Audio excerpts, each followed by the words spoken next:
Incorporated. Isang oras na talakayan patungkol sa malusog na pangangatawan at negosyong patok sa panahon ngayon. Vital C Hour. Vital C Hour. Mula alas 9 hanggang alas 10 ng umaga tuwing Sabado dito lamang sa DZAR 1026 Sunshine Radio. Higit na pinalakas, higit na pinalawak, at higit na pinakikinggan. Sunshine Radio, kapartner mo sa balita at serbisyo. DZAR, ang alternatibong radyo. Iba sa iba, sa iba, sa iba. The facts are astonishingly ironic. In a time when we are witnessing an increasing global awareness of children's rights, we are also seeing a rise in the number of children described as abused. In the Philippines alone, the DSWD documented an upsurge in reported cases of child abuse from 1991 to 1997. In 1991, a total of 11,841 cases of child abuse and neglect were reported and served by DSWD. Of these cases, 44.5% were classified as sexual abuse, 21.67% as physical abuse, and 15.7% as neglect. The Philippine General Hospital Child Protection Unit accounted similar trends in the same year. Of the 656 cases that PGHCPU handled, sexual abuse comprised a dominant 67.7% of the documented cases. And now, ladies and gentlemen, we now bring you Miss Lady M to discuss on the topic child abuse in the Philippines. And now, we bring you Waka para sa Batang Masa with Miss Lady M. Alright, magandang hapon po Pilipinas, Luzon, Visayas at Mindanao. Ito po ang inyong lingkod, si Miss Lady M. Naghatid sa inyo sa ating topic ngayon, rescuing of stray child. Magandang hapon, Mami Chit and Brother Sok. Okay, magandang hapon, Lady D. At syempre, sa ating special guest. Ay, Lady M pala. Ang hirap ng absent. Absent kasi ako last Saturday. And napakinggan ko naman yung program. Kayang-kaya. Caring-carry naman kahit nawala ako. So, ngayong hapon po ay napaka-special ng ating guest. No? At para sa ating ating mga sugid na nakikinig sa ating programa ngayon at sa kanilang nanonood sa kanilang internet, ay makikita nyo ang aming kasama. Ayan, gwapong-gwapo. Di ba, Miss Lady M? Yes, si Brother Sok, in fact, si Brother Socrates author, he is also the social worker of Waka Foundation. Ayan, so kita nyo na talagang ang ating pong foundation, ang ating pong Worldwide Anti-Crime and Child Abuse Foundation Incorporated, meron tayong social worker na kung saan ay nangangalaga sa ating mga bata dito sa Waka. Although walang walang inaarugang directly ng mga bata, pero these are all for the communities. Tama ba, Sok? Isang maganda at maligayang hapon po sa mga suki natin sa ere. Kami po ay makapiling, o ang Waka ay makapiling na naman ninyo sa loob ng 30 minutes na makabuluhang balitaktakan. Ako po ay si Socrates Author. I have just arrived from Subic. I participated in the forensic training for 6 days. So this is especially for children who were abused. So para makita nila kung talagang may katotohanan or to authenticate the case. Yan po ang trabaho ng ating social worker, hindi pa siya attorney. Malapit na ba? Hopefully soon. Ayan po si Sir Sok. Tama ba? Tama, no? Yeah, Socrates. Author. Yes, Mami Chit. Kasi po ang nung isang linggo po ay pinag-uusapan natin ang mga batang lansangan. So at doon natin mapagtanto na ang usaping batang lansangan ay napakalawak. Sa kadalahilanang ito na gusto nating pagpatuloy ang pag-uusap tungkol sa ating mga street children. Ang focus natin ngayon ay ang pag-rescue sa kanila, kung how to rescue the children dito sa yung palaboy-laboy sa lansangan. Tama, marami tayong nakikita na nakakalat sa Kasi daan. napakaraming street children. Wherever you go, makikita mo yung mga bata na maliliit pa yung iba. So, nakakawa talaga, Mami Chit. Tama yun. Bradsock, ikaw naman, Bradsock, may Actually, sasabihin ka ba? ang usaping street children ay isang napaka-interesting na topic. Kaya tayong tatlo ay mapapasabak nito sa diskusyon ng street children. And if you would allow me to say, ang street children is a problem not only in Manila City, but it's encompassing. It becomes a problem of the Philippines. Yeah, all over the Philippines. Sa Manila. Kundi meron din sa mga probinsya na problema talaga ang street children. Kaya nga sa hapong ito, ang usaping ito ay sa ating programa ay kulang pa ang 30 minutos, ma'am. So sana po ay mabigyan natin ng sagot ang lahat po ng katanungan at tamang-tama nga talagang mapapasabak siya. Siya yung ating social worker. So, discussing about it, mas marami siyang isi-share tungkol dito. Yeah. Diba, Oo. Ano ba ang ibig sabihin ng rescue? Atin itong i-define para mailagay sa tamang perspective ang ating discussion. Rescue is the act of a government agency physically removing a child from the streets for the stated purpose of removing the child from danger.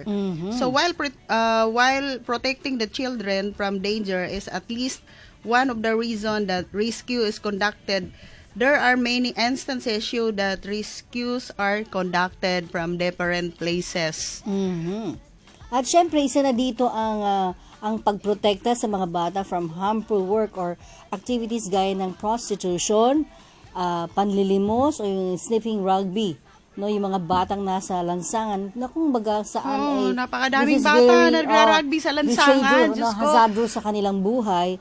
At kasalukuyan ang nagiging resulta niyan ay yung exploitation na tinatawag, early pregnancies, no, and of course ito na yung mga sindikato and also bringing the children to drug syndication, di ba? Yes. Sir Sok, ano sa palagay mo? Yeah, it's very unfortunate ang rescue na ginagawa ng ating mga authorities because rescue becomes an alternative. Naging siyang alternatibo to arresting a child who is performing illegal activities. So ang rescue naging na siya, yung arrest na hindi naman sana dapat. Itong rescue din po ay ginagawa para mapatupad natin ang curfew hours para sa ating mga kabataan. Kasi I know that there are really policies on curfew hours dito sa Metro Manila. Of course, meron din yan sa mga provinces.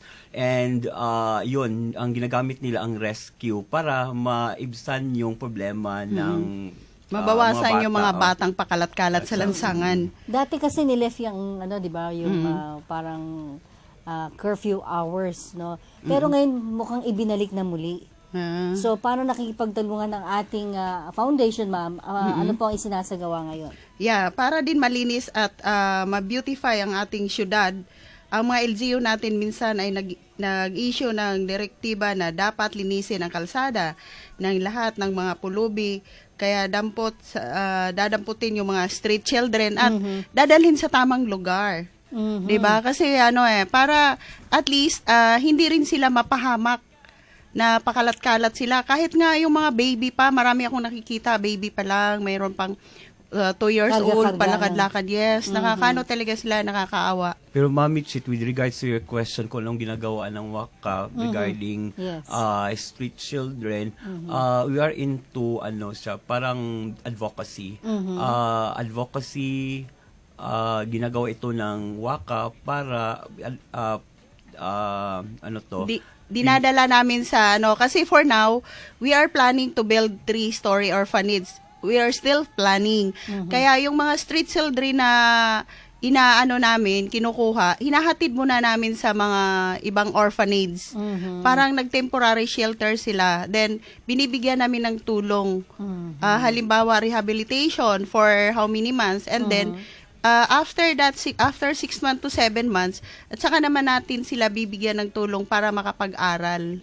Para resources. Para mapabuti yung kanilang kinabukasan at malayo sila sa kapahamakan. At totoo yung sinabi na yan ni Lady M, no? Kasi sa kanilang pagtulong sa pag-rescue ng mga bata, ito yung kanilang, ilan dito ay kanilang pinag-aaral na.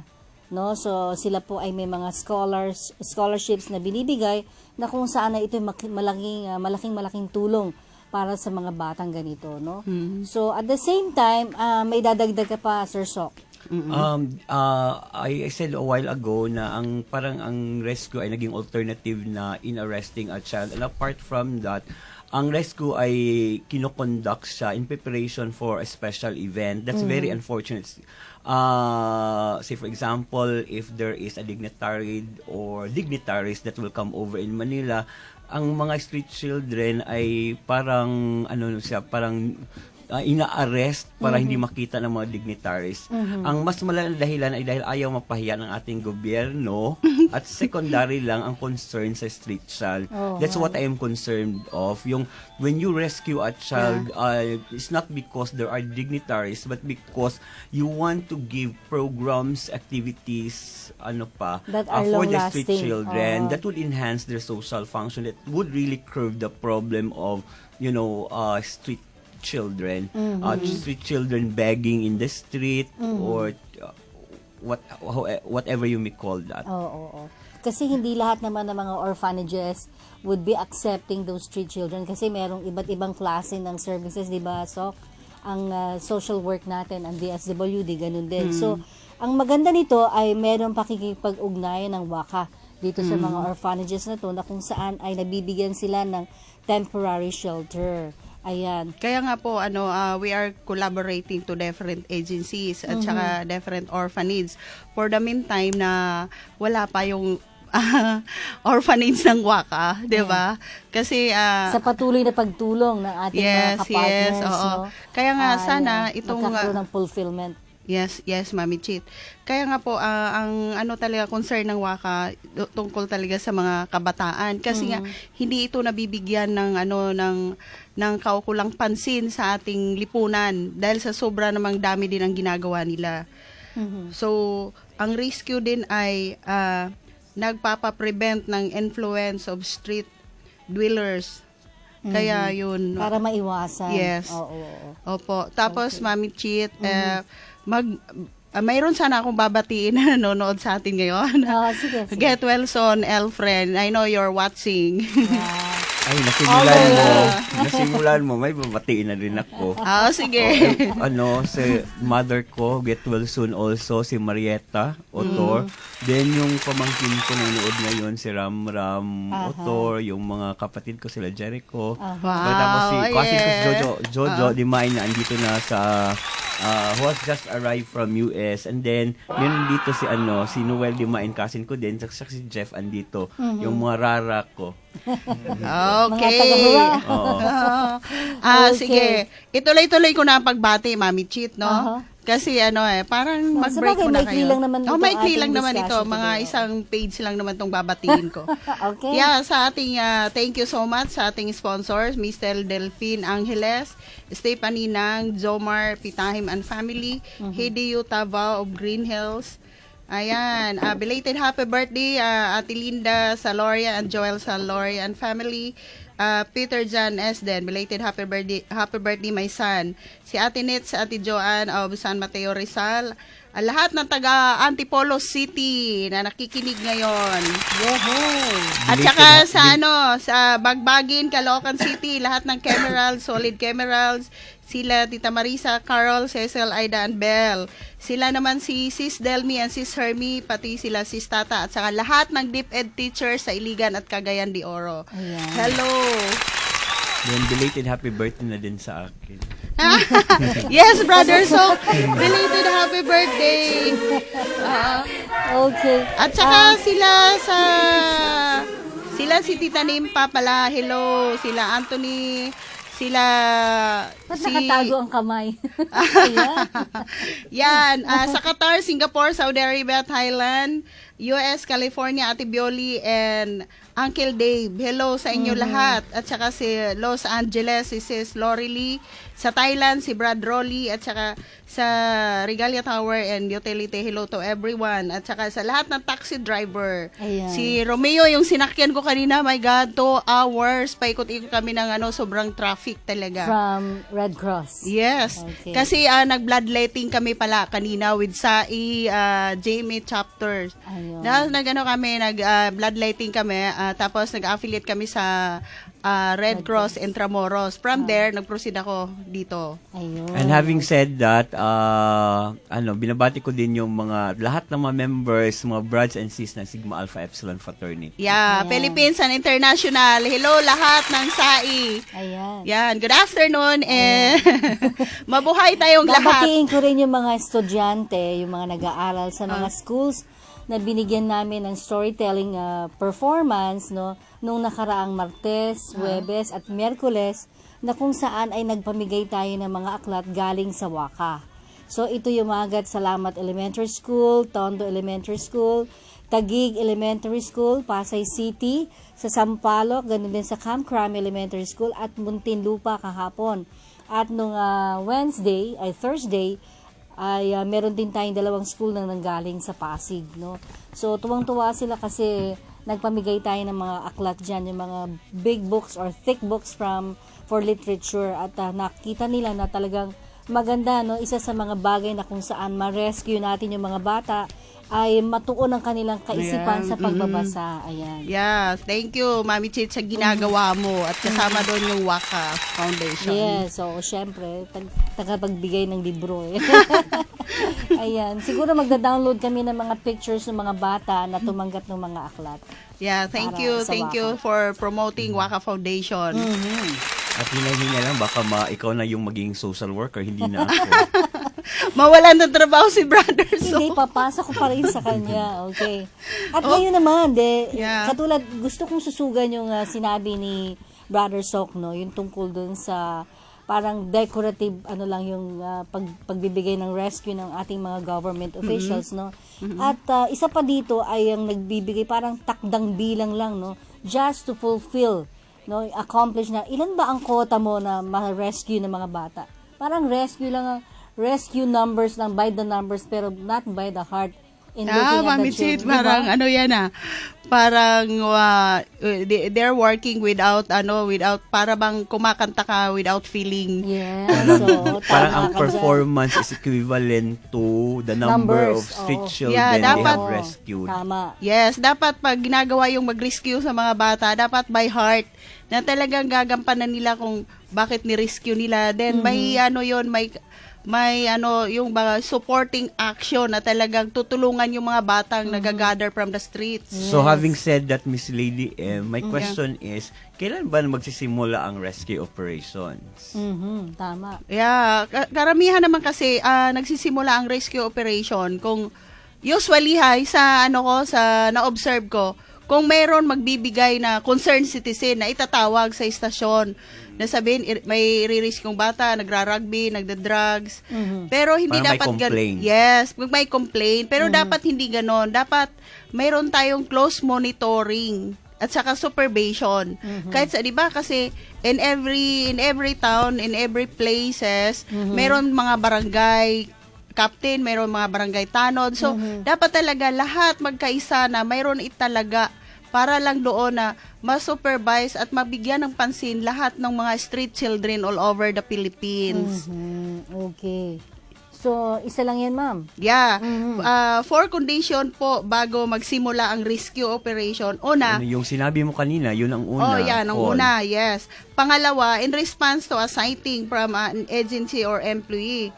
Third, as part of regular activities on or operational and preparation for a special visitor or event taking place in the area. Hindi ganon na mag-rescue lang dahil kailangan linisin yung street. No, dapat talaga all the time merong close supervision ang ating authority or pamahalaan, 'di ba? So, saan yung ginagawa ang rescue? Saan ang mga locations na iko-conduct ang rescue?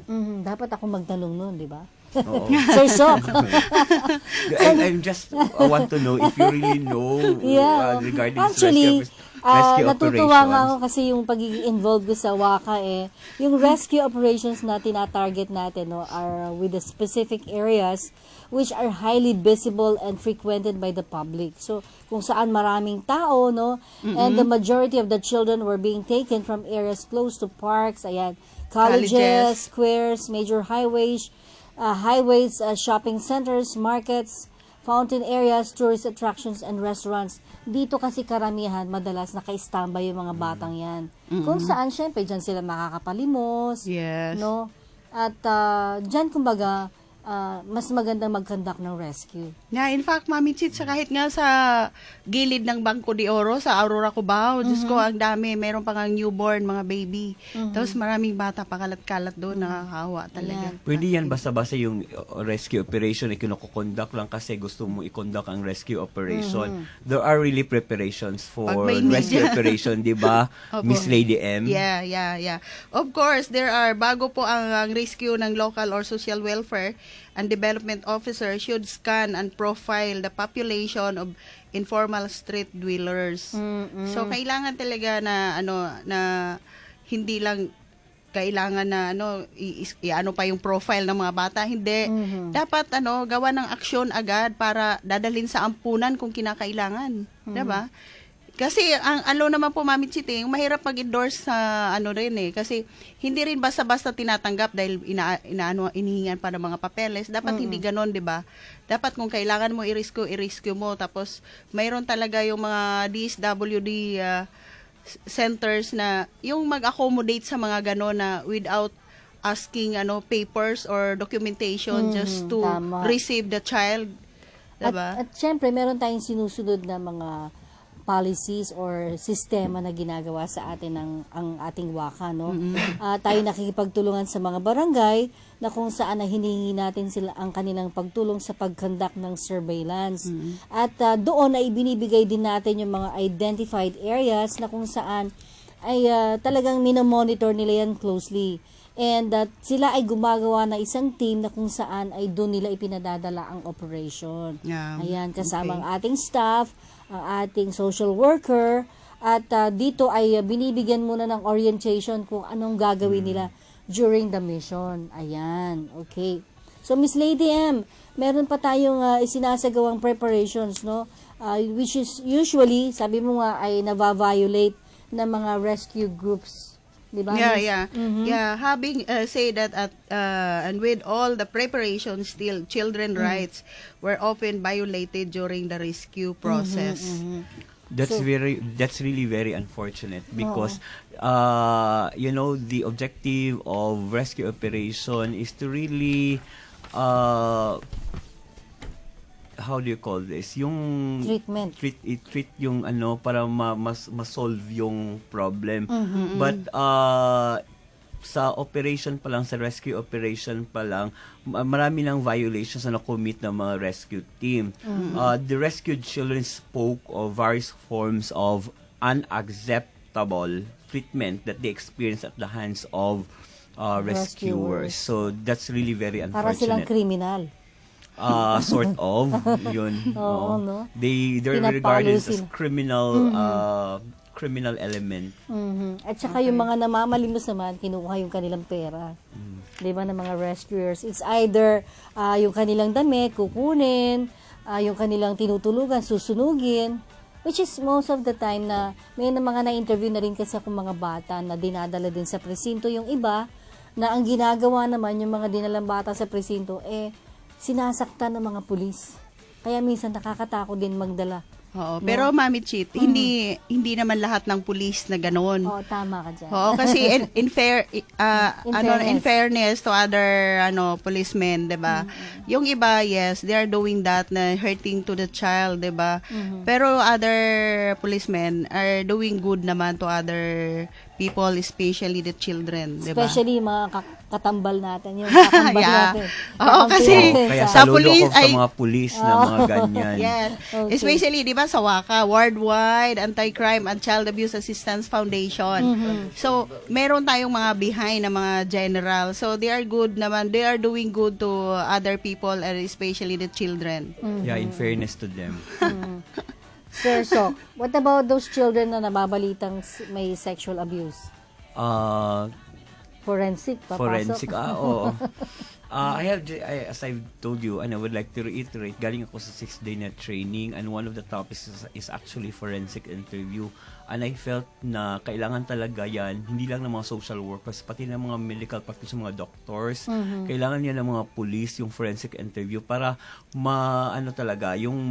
ang bata during the interview, kung anong dahilan, bakit sila nagkaganyan, ma-extract talaga ang tama at saktong information. Kaya ang nangyayari kasi ngayon, interview lang ng interview, wala namang patutunguhan yung interview. Diba? Kaya nga po, So, yun. yeah, yes. And hopefully, next week, that would be our discussion, forensic interview. The child-friendly investigative interview. Ayun, maganda. Yeah, kaya no? nga Mami Chit, Brother Sok, na ang ating foundation, WACA Foundation, is collaborating to other offices. Agencies. Other agencies. Kasi nga po, pag mayroong mga rescue operation, mayroong emergency. So, di ba, yung DILG Patrol 117. Alala ko noon. Yun, dadial ka lang noon, nandyan na lahat, magre-rescue na agad. Kasi very naman ang yung Na partner ng WACA. partner ng WACA yon, DILG 117. Emergency Patrol 117. Ayan. Yan. So, meron pa bang mga nakukuhang sa ginagawa natin o pananawagan sa ating mga kinakaukulan? Meron pa palang mga problema na nakakasakop dito, ma'am? Ang pananawagan? Yung mga rescue na ginagawa natin. Meron pa rin tayong na-encounter na problem? Yeah, marami. Especially yung Yes. Meron, ma'am. Yes. Especially yung mga sexually abused children. Oo, marami po humihingi ng tulong. In fact, sa Antipolo City, merong rape case na nanghingi ng tulong sa office. So, yun ang inaasikaso natin ngayon, Mami Chit. But let's go back to the rescue operation and how these children or street children were rescued. And yung mga treatment na sabi ng mga bata during the time that they were rescued, una daw may nagsabi ng mga bata ay pinagpapalo daw sila papasok ng van, o kaya kinukuha ang pera nila para makabili ng mga rescuers ng sigarilyo, o kaya sinusunog nila ang tulugan at damit ng mga bata. So that's one of the problems daw na na-encounter ng mga street children during the rescue operation. Ayan. Yeah. Okay. Which is mali 'yon, 'di ba? Kasi hindi dapat tularan yung mga ganong klaseng rescuer na imbes na sila ang tutulong, sila pa yung magpapahamak sa mga bata. Oo. 'Di So, ba? para mas maganda yung ating pong mga nakikinig na magulang dyan o yung ating pong mga guro, yung mga responsible or people and authorities sa eskwelahan, no, sa mga areas na kung saan ay gustong humingi ng tulong for rescue, pag tumawag po kayo sa WACA, yan po sasabihin natin, mas sigurado ang hiningi niyong tulong. So, Yes, ang WACA po ay may telepono na kung saan ay pwede niyong tawagan na kung sakaling kailangan niyo po ng rescue at tayo makikipag-ugnayan sa ating mga partner agencies, kayo po ay pwedeng tumawag. Lalo-lalo na i-course through niyo ang inyong tawag sa ating pong social worker, si Sir Sok Otor, no, na kung saan ay mabigyan ng tamang sistema yung ating pagbibigay ng report para po sa rescue, di ba, ma'am? Yeah, Okay. oo. Yung phone number natin, ma'am. Yeah, okay. Maaari kayong tumawag sa 438-7594 or 0919-234-8589. Tsaka Globe, 0915-201-6774. Kung meron pong nangangailangan na kailangan ninyo ang assistance ng WACA, pwede po kayong tumawag sa mga telepono na yon. At saka, o kaya i-dial nyo ang Emergency Patrol 117 para mas easy, madali nyong ma-reach at madali kayo mabigyan ng kaukulang tulong. Magtatapos na naman ang ating programa. Bago ako mag-end, binabati ko yung friend ko, si Bernadette Pono and family. Ang asawa niya rin na nasa barko. I would like also to invite the televiewers and the listeners to watch Binibining Malate 2012. Ako po yung scriptwriter doon. The talent competition would be this coming October 20 sa Aloha Hotel, sa swimsuit competition sa November 10 sa Aloha Hotel, and the coronation night would be on November 17 sa Malate Circle. Binabati ko yung pamangkin ko si Ramram, nanonood siya ngayon sa internet. Ramilos Hartley Otor. Si mama ko din, si Marietta Otor, kasi mga kaibigan ko, si Jeff at saka si Noel. Okay. Thank you so much sa lahat ng nanonood sa WACA para sa Batang Masa. Babay po sa lahat ng SAI Philippines International. See you on Thursday. Dito lang po sa Batang Radio, Batang by K, WACA para sa Batang Masa. Ito po ang inyong likod, si Miss Lady M, nagsasabing bye-bye and I love you all.